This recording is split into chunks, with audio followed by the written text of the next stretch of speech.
Cet épisode est dédié aux fans de cyberpunk. Nous avions si peu de choses à nous mettre sous la dent dans les années 90. Bien sûr, il y avait eu des classiques du genre comme Terminator ou Robocop, mais qui pouvaient nous amener dans l'univers cyberpunk avec un budget extrêmement limité, mais surtout une vision. La vision d'un film qui n'est rien d'autre qu'un enchaînement de scènes d'action et d'effets spéciaux cybernétiques. Eh bien, un seul homme pouvait offrir ça aux fans de cyberpunk. Le très regretté Albert Pyun. Aujourd'hui, a revu un coup de cœur. Un film dont j'ai usé la VHS à l'époque et que je ne comprends toujours pas aujourd'hui. De 1992, Nemesis. Et ça commence maintenant.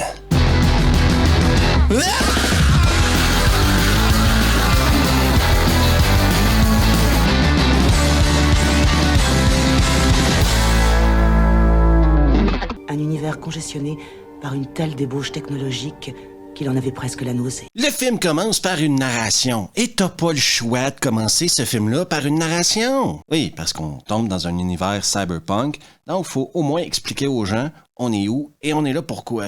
On est à Los Angeles en 2027 et il y a des terroristes partout. Et notre héros, Alex Rain, est un véritable héros. Joué par Oliver Gunnar, un ancien champion de kickboxing qui devait être vachement bon en kickboxing, OK?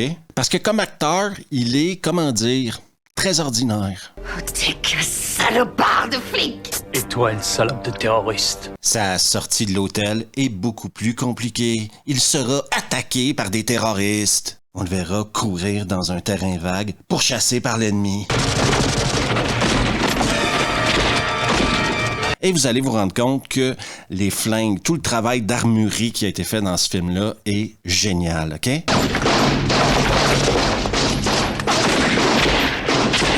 De l'action à couper le souffle.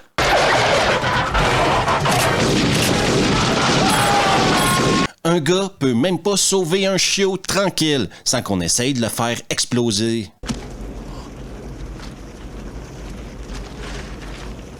Mais ce film-là va plus loin que les scènes d'action, parce que derrière tout ça se cache un discours philosophique. Il a encore des sentiments. Va te faire voir. Et la magie des mathématiques. À 86,5%, je suis encore humain. Le truc, c'est que la fille, elle parle trop. Rien en toi n'est humain. Rien ne l'a jamais été. Le film avait un budget clairement limité, mais on fait quand même un bon travail de miniature. Adios.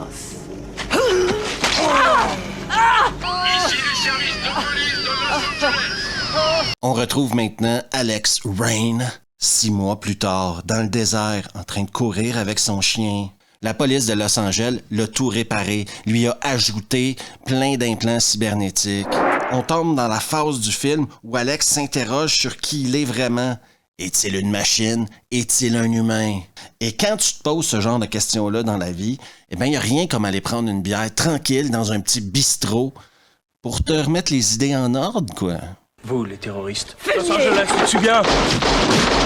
Après avoir réglé le cas de la serveuse, la patronne d'Alex, Jared, se pointe. Le personnage de Jared est un personnage extrêmement complexe dans ce film-là. Vous comprendrez jamais ses motivations, mais pour le moment, c'est important de vous dire qu'elle est une cyborg et qu'elle va pas laisser Alex boire sa bière tranquille, quoi. Rien n'est plus à moi depuis que je te connais, Jared. Que tu es victime de tes émotions? Je ne ressens plus aucune émotion. En plus, elle va tuer son chien. On voit que John Wick avait rien inventé. C'était inutile. On ne le fera jamais revenir à présent. On fait un autre bond dans le temps, 1 an plus tard ce coup-là, et on est à Rio de Janeiro. Essayez de suivre, là, c'est pas compliqué. Plus 6, plus 1. Ça va vite, mais pas si vite que ça non plus. On va rencontrer le préfet de police de Los Angeles qui, lui, a une mission pour Alex Rain. Dites-moi donc pourquoi je suis encore en vie. Le président des États-Unis et le premier ministre japonais vont se rencontrer à Los Angeles dans 3 jours. Quelqu'un a volé tous les plans de sécurité. Et s'il y a un mec qui peut le comprendre, c'est bien ce préfet de police-là, parce que lui aussi a joué dans une longue série de voyages dans le temps, de trucs cyborg, etc., de cyberpunk un peu. Vous vous en souvenez?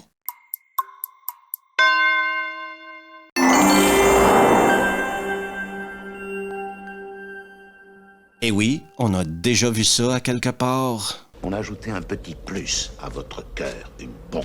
Une bombe assez puissante pour le faire éclater. La traduction française de ce film est pour le moins bizarre. C'est pas le meilleur travail de traduction que j'ai vu de ma vie.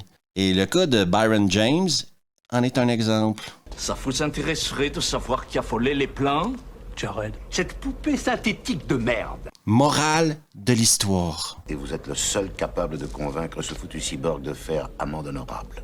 Salut toi. Aujourd'hui, je veux prendre le temps de saluer l'apport important d'une communauté fantastique. La communauté belge. Oui, dernièrement, je me suis rendu compte que vous êtes le 2e pays où on m'écoute le plus. Et je sais que pour les Belges, la vie n'a pas été facile. Souvent victime des blagues de toute la francophonie et souvent traité comme le dépotoir du Luxembourg, la Belgique et les Belges ne seront plus jamais traités de la même manière à revue. Je vous salue et je vous remercie, amis belges. Et aux amis belges qui ne sont toujours pas abonnés à la chaîne, vous pouvez le faire juste ici. Laissez un pouce bleu, activez les notifs et partagez la vidéo avec vos amis. On retourne à Nemesis, un film qui n'est absolument pas belge. Alex part donc maintenant pour Shang-Lu, où un comité d'accueil l'attend. L'accueil à l'hôtel de Shang-Lu sera également très sympathique. Pause Nibar dans une scène totalement inutile et incompréhensible. Vous y reconnaîtrez Thomas James dans un de ses premiers rôles, lui qui un jour sera le Punisher sur les grands écrans. J'irai voir tout à l'heure si ce type ne serait pas cet Alex Rain qui t'inquiète tellement. 2e comité d'accueil pour Alex Rain. Je te présente mes bras droits, Fran et Terry. Angie Leave pour te servir. Foutez-moi la paix. Pas moyen d'avoir la paix 2 minutes pour Alex, c'est maintenant au tour de Julianne de venir le faire chier. Julianne, c'est la fille qu'on a vue à poil plus tôt. Amène-le-moi ici, Michel.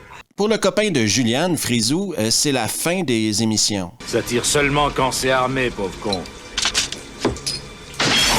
Et Julianne, c'est une coquine. Elle disait que tu étais différent. Julianne serait là pour servir de lien avec Jared, OK? Oui, parce qu'elle va lui donner une petite carte SD dans laquelle il y a la mémoire de Jared. Jared est une cyborg, donc ils ont mis son intelligence artificielle sur une carte SD. Elle va même aider Jared en lui enlevant un truc qu'il a dans l'œil. Et comme il a une bombe sur le cœur, elle va lui poser un genre de brouilleur dans l'épaule, ce qui permet à Jared de disparaître aux yeux de la police de Los Angeles. Ça brouillera les signaux s'ils essaient de faire sauter la bombe. Ça les retardera. Apparemment, Julianne et Jared croient que Alex va être plus fidèle à Jared qu'au préfet. Et elle lui donne une mission. Pourquoi avez-vous besoin de moi? Jared disait que tu étais le meilleur, que tu aurais plus de chances de réussir. Mais comme les flics de Los Angeles ont perdu le contact avec Alex à cause du truc que Julianne lui a mis, eh bien, les flics se pointent. Fusillade. Avouez que c'est pas mal quand même. Et c'est à ce moment-là que vous vous rendez compte que Underworld n'a rien inventé. Tirer pour passer à travers le plancher vient de Nemesis.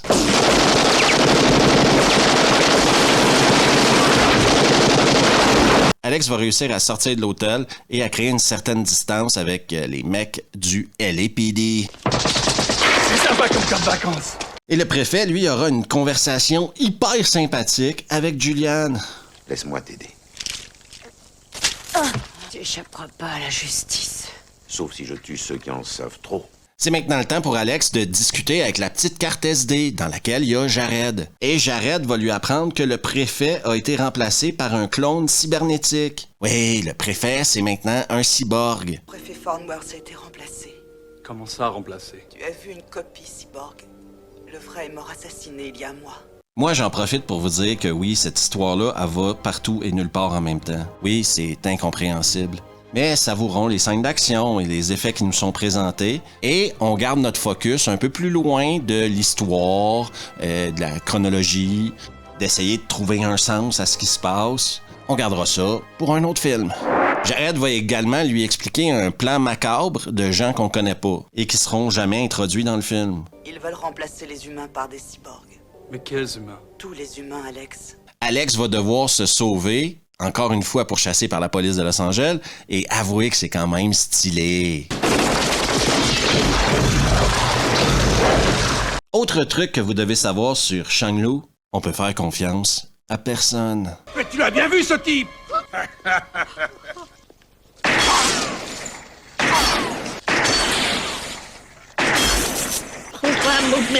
Saloperie de cyborg! J'adore cette ville. Alex reprend maintenant sa conversation avec Jared. Je n'arrive pas à comprendre pourquoi je t'aide, Jared. Parce que tu sais où est le bien et où est le mal. Oui, j'avoue, comprendre les motivations de tous les personnages dans ce film-là, c'est compliqué. Et c'est pour ça qu'il y a des mecs qui ont des flingues qui ressemblent à ça dans ce film-là.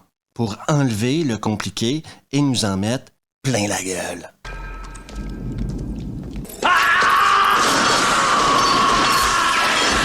Voici maintenant une scène debout. Sauf que Albert Pyun est un génie et afin d'augmenter la puissance de la boue, il en a fait une glissade. Attention à tête! C'est ce qu'on appelle overkill. Alex, presque au bout de ses péripéties, sera sauvé par une petite brune. Alex et la petite brune maintenant se font un petit parcours dans la jungle.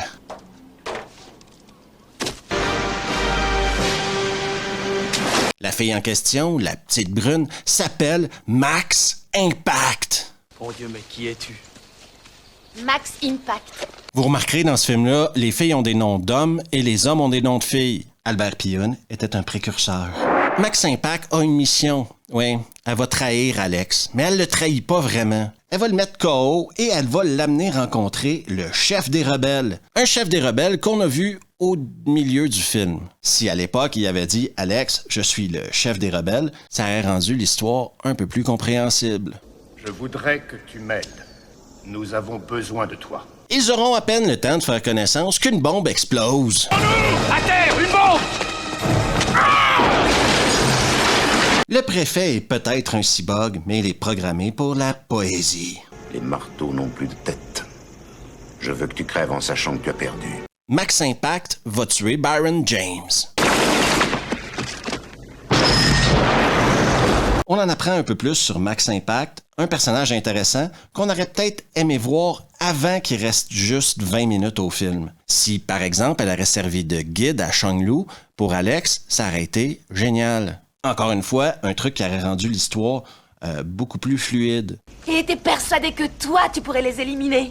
Et pas toi? Tu as assassiné ma sœur, espèce de salaud! Le préfet qui pourchasse toujours Alex et Max Impact sort le shotgun à balles explosives. Direction, le volcan. Et en direction du volcan, la fusillade continue. On a toujours plein d'actions dans ce film-là. Et c'est bien parce que les dialogues sont très ordinaires. Et le préfet va avoir une offre pour Alex. Rejoins-nous. Jamais! Quand la poursuite continue, là, faut s'accrocher, OK? Quoique Alex va faire le plus grand tir de l'histoire du cinéma. Un truc que vous avez jamais vu et que je vous conseille de regarder avec vos yeux d'enfant.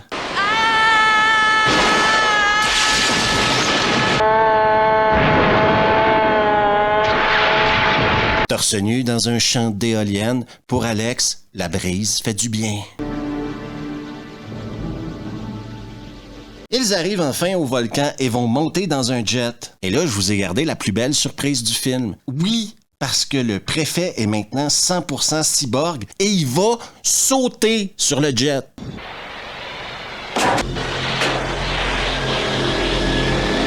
On a maintenant une baston entre Alex et le préfet cyborg. Une scène que je reculais, regardais des dizaines et des dizaines de fois quand j'étais adolescent. Une scène qui a marqué ma vie. Alex, tu ne peux pas gagner.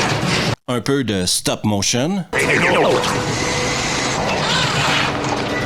Et bien sûr, on n'a pas mis un volcan pour rien dans ce film-là. Alex va finir par tuer le cyborg en l'envoyant dans le volcan.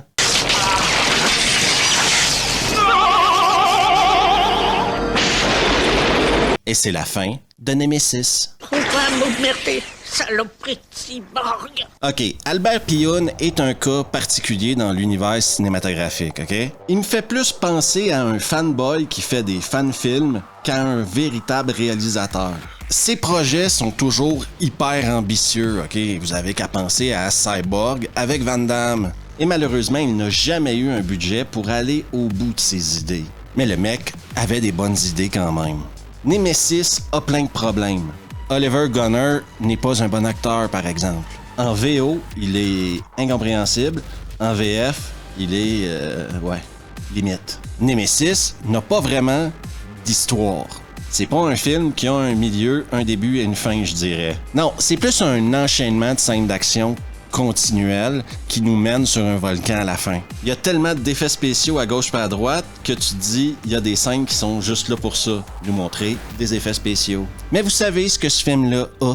Eh bien, il a été fait par un mec qui était passionné par cet univers-là de cyberpunk. Et ça se voit. L'incroyable monde des mercenaires, des flics, des runners. On a le droit à tout ça dans ce film-là. Alors, je vais finir la vidéo en disant ceci. Si vous êtes fan de cyberpunk ou de l'univers cyberpunk, vous devez absolument voir Nemesis au moins une fois dans votre vie. Si vous n'êtes pas fan de cet univers-là, c'est clairement pas le film qui va vous faire changer d'avis. Mais pour les fans, ça demeure une belle aventure et surtout de beaux souvenirs. Merci à tout le monde d'avoir pris le temps de regarder la vidéo. Si vous aimez le contenu, n'hésitez surtout pas à vous abonner. Juste ici, à laisser un pouce bleu, activer les notifs, partager la vidéo avec vos potes et on se revoit la prochaine fois. Ah!